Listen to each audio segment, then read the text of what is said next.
time on the Married at First Sight finale. It's been 2 months since Decision Day. What happened when the cameras turned off and the experts went home? Who maintained their commitment to stay married? And did anyone regret their decision to get a divorce? You miss her? Yes. We do have some news. Family is expanding. Definitely care about Amber. I had a big fight and we were broken up. I mean, it was humiliating. I was humiliated at work. So you're telling me you haven't had sex? I had to think about what was real and what wasn't. This really is an opportunity for you to tell the whole story. Stop pushing me to answer any more of these questions. In no way am I disrespecting you. Stop. Where do you go from here? I still truly care about Keith. So, big question, are you guys back together? And are you still married?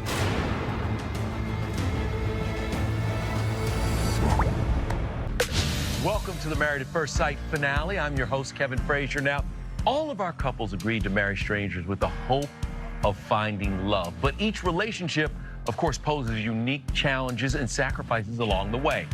On Decision Day, Keith and Iris chose to end their marriage, but that doesn't necessarily mean their journey together is over. Please welcome Keith and Iris.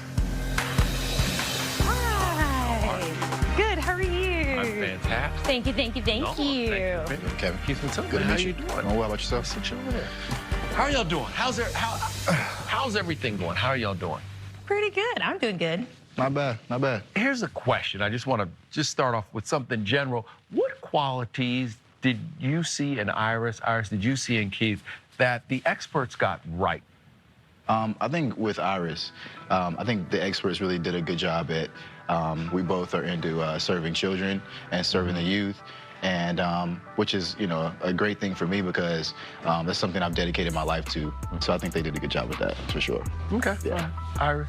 I think that they did a great job at matching us when it comes to the adventure, the thrill of life that we both have. Also, I think the longevity of what we wanted out of life. You know, we both saw heavy futures. We both want kids, want family, all that great stuff. I think me and Keith can both say that we are very compatible in a lot of ways, for sure. All right, let's take a second and look back at your journey together. Keith, meet for the very first time, Iris. Hey, Iris. Hi. How are you? Nervous? And now, I pronounce you husband and wife. Everything feels so right now. Everything feels like it was all meant to be. And I feel like I can fall in love with my husband. Like, oh my gosh. So guess what? What's that? I'm a virgin. For real? Yeah. Condoms. Oh, this is empty. For me seeing a whole empty box to 3 is like, damn, was he just like a nymphomaniac until the wedding day? I don't know. My grandmother passed away last night, so she's no longer with us. But at the same time, it's just a really good feeling to know that one of her last memories was for being at my wedding. Kiss body. That's all you get. Just roll. Touch boobs. No. You gotta loosen up. Well, that's not happening. In all honesty, you being a virgin, it is something that I do think about, and it's, you know, it is a, you know, a genuine concern for me.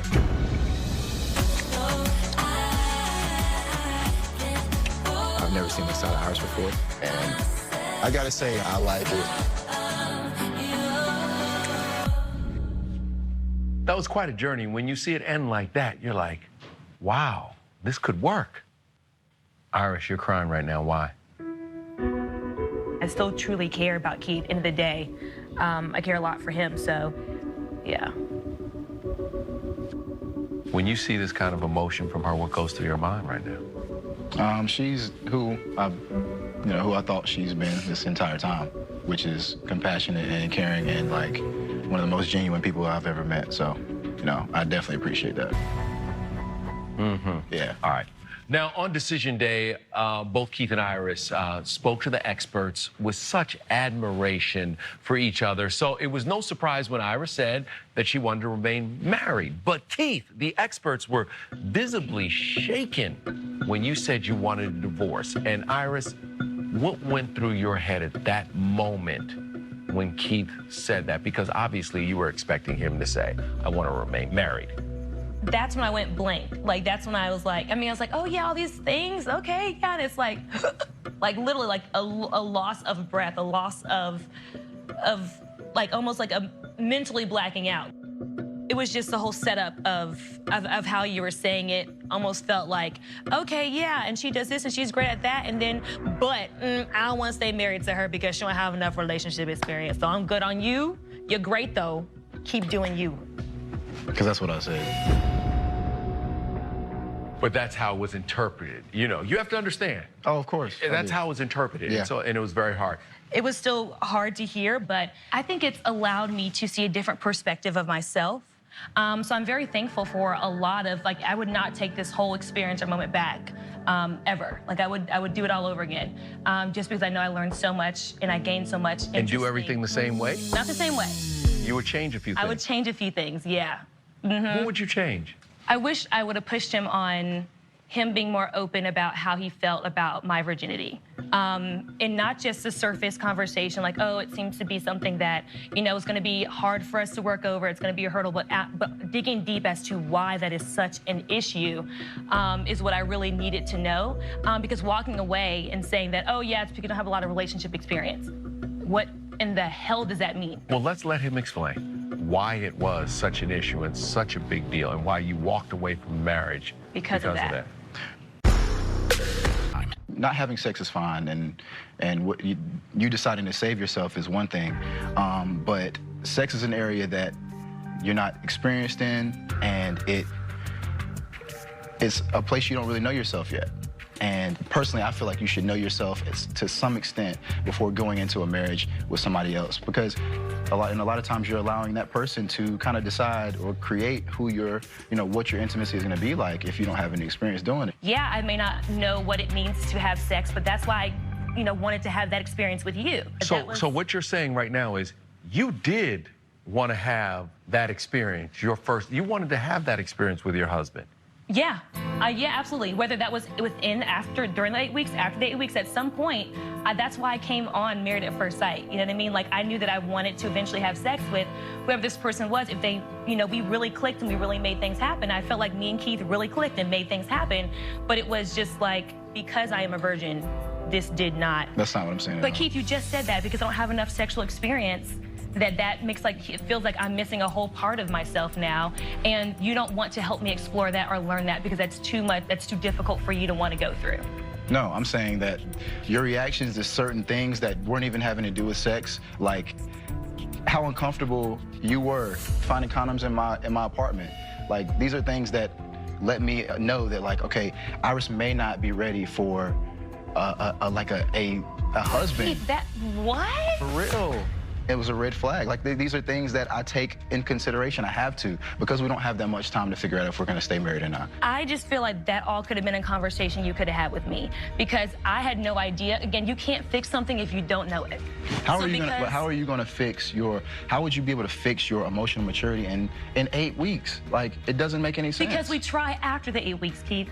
Because we try after. So your hope was that this would go on past the 8 weeks and you would continue to grow. That he would want to try. That's all I'm asking. But you didn't care enough and didn't want to try enough. And that's what kills me, because all this you're having in your head about the way I handle situations, I had no idea that messed with you that much to have that conversation or whatever it was. And then for me to fix it is what I want to do. I want to fix, I want to grow. That's what you do in a marriage. I understand that, Iris, but at the same time, like, these are not, what I'm saying is, like, these are not negative traits. I'm not saying that. They're negative enough for you not to want to stay married.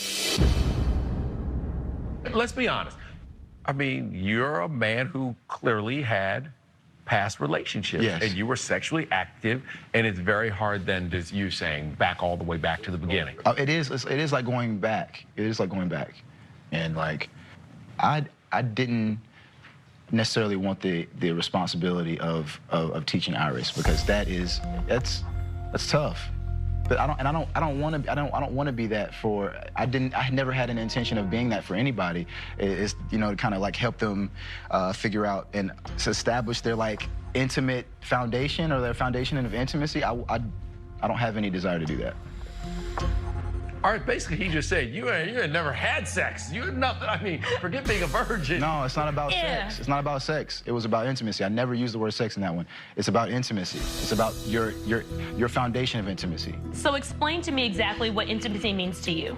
It could be questions, it could be verbal intimacy, it could be physical intimacy, it could just be being there for somebody, and maybe not even saying a word. So there are definitely levels to intimacy, and I think all of those levels eventually lead to some type of sex or something. It doesn't start with sex. So can I ask you, you had said that just being with someone and just laying with them, just being near them is intimacy, It's right? a form of it, for sure. Did we do that? We did. Okay, being with someone, just not even talking, just being with them, consoling them in some way, did I do that? Yes. You also had said maybe some kind of physical intimacy. It doesn't have to be sex, but it can be something physical in some way. Did we do that? What do you mean? Well, I'm just going off of what you said, because I just want to make sure that if those are the things that you're saying that intimacy is, and I did those, that why it's still an issue. I think you did your best. Okay. Thank you. You're welcome. Listen, I hear what you both are saying, and I'm telling you, I do have a lot of respect for the way he handled the situation. Absolutely. I do have a lot of respect. Yeah, that's why I will say he's a very respectful guy. Hands down. What has the contact been between the two of you since the experiment ended? We still have conversations. We still do dinner. We still talk, all that kind of stuff. Yeah. Yeah. Are you hoping that maybe it'll spark? I think it'd take change on both sides for it to work. And I want that to happen. So if Keith said today, I want to stay married to you, I want to work this out, what would you do? Let's go to counseling. You'd want to work it out, though. I would want to say, let's go to counseling, and really have to show me that all those things that he thought as the rationale for divorce is no longer an issue. And Keith, you miss her? Yes. In the future, do you think after maybe Iris has had some life experiences, would you go back and maybe date Iris again?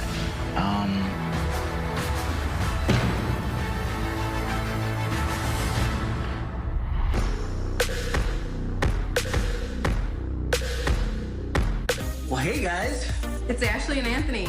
Season 5, Chicago. From Married at First Sight, Season 8, Philadelphia. And this is Couples Couch Countdown.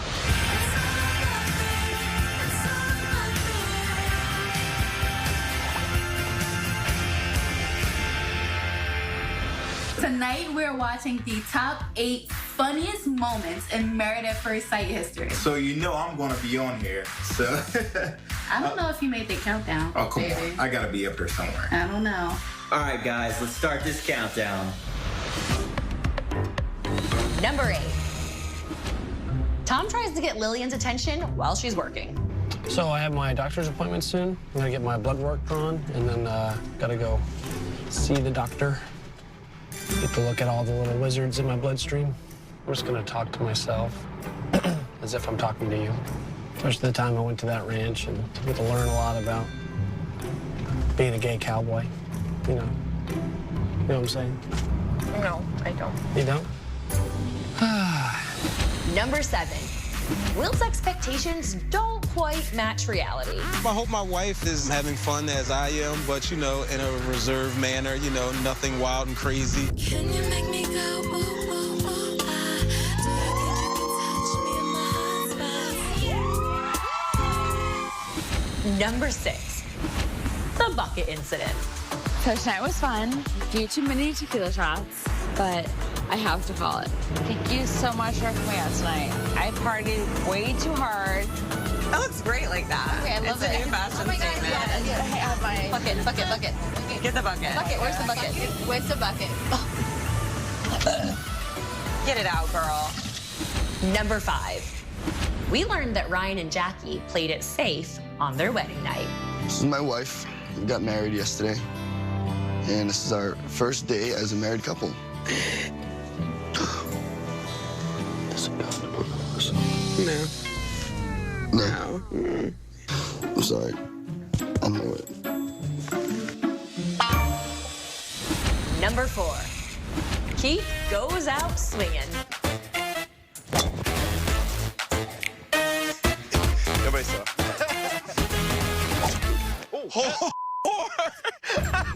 Sorry. Keith is a hazard to everyone around him. Wow! That was amazing.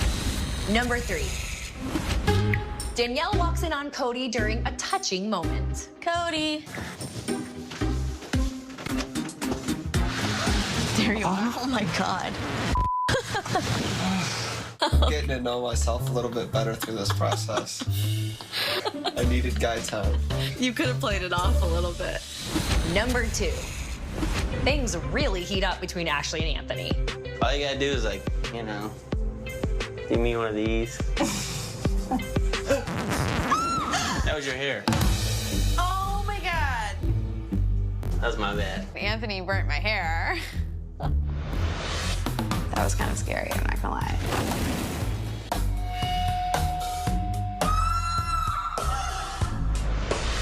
So no candles. Let's have romance with 0 candles. Number 1. Courtney and Jason get physical on their wedding night. We're in a weird, kind of awkward situation stage. I hope to just get to know my wife. We gotta do this the right way. There we go.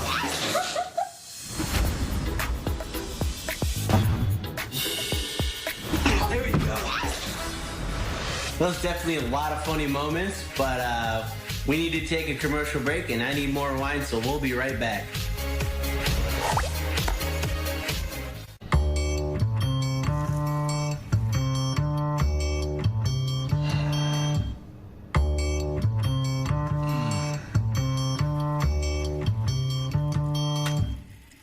Introducing a razor that works differently.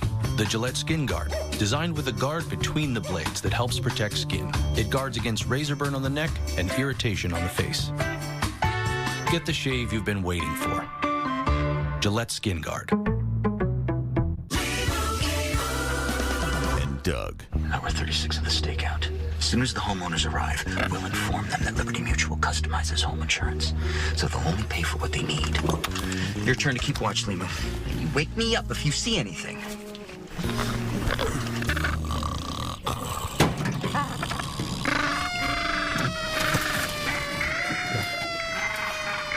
Only pay for what you need. Liberty, liberty, liberty, liberty.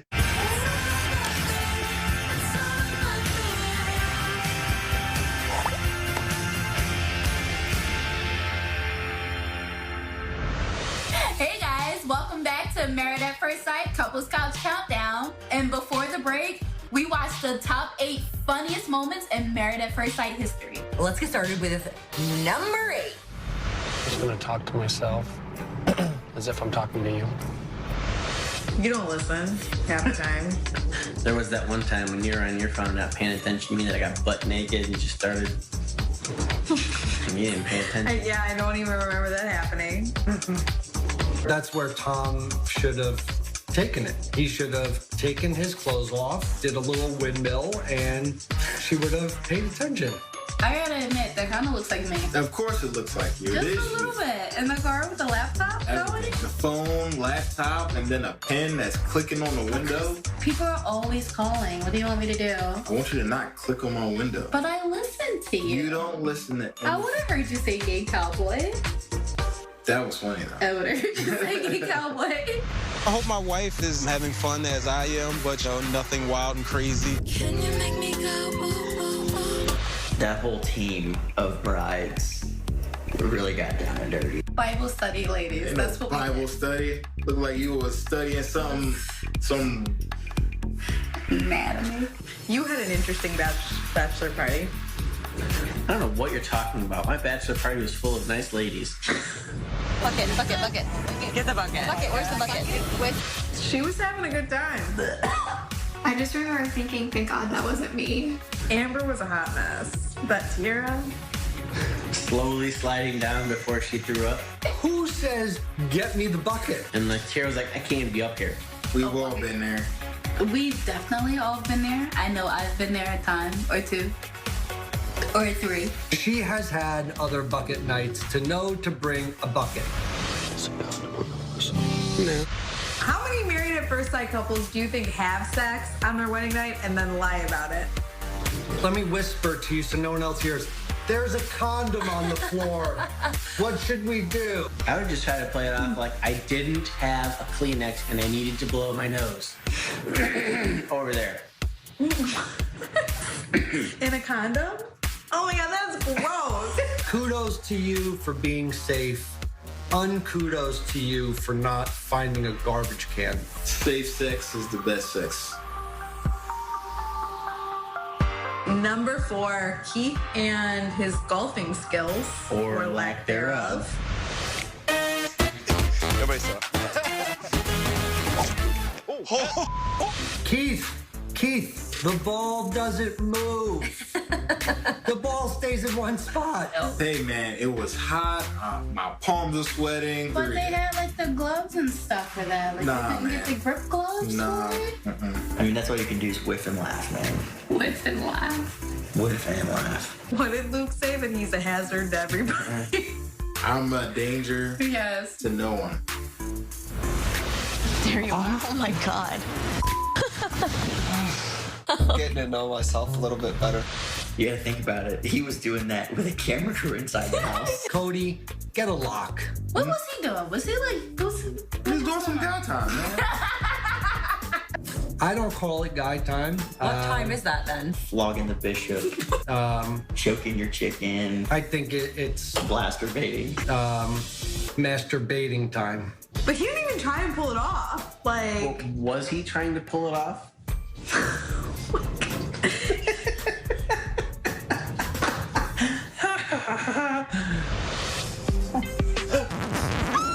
That was your hair.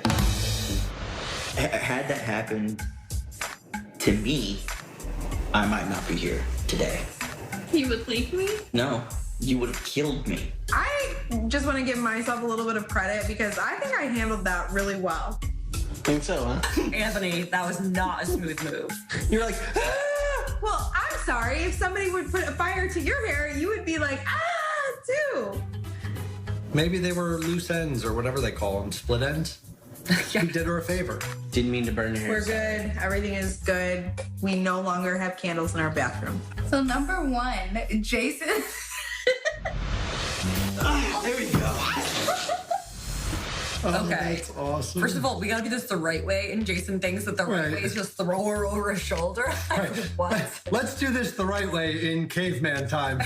Come on, honey. I think he was trying to do like a wrestling move on her. You know, like he was like, "Come over here, wham!" Her Like face was pretty awesome. It was like, oh, oh, we're gonna do this, and then it was, boom. He gets out the door like, I don't know what happened to her. She was awake when I got her. She should have seen that coming ahead of time. Hey guys, that's it for tonight. But join us next week for more Couples Couch Countdown. See you right here next week.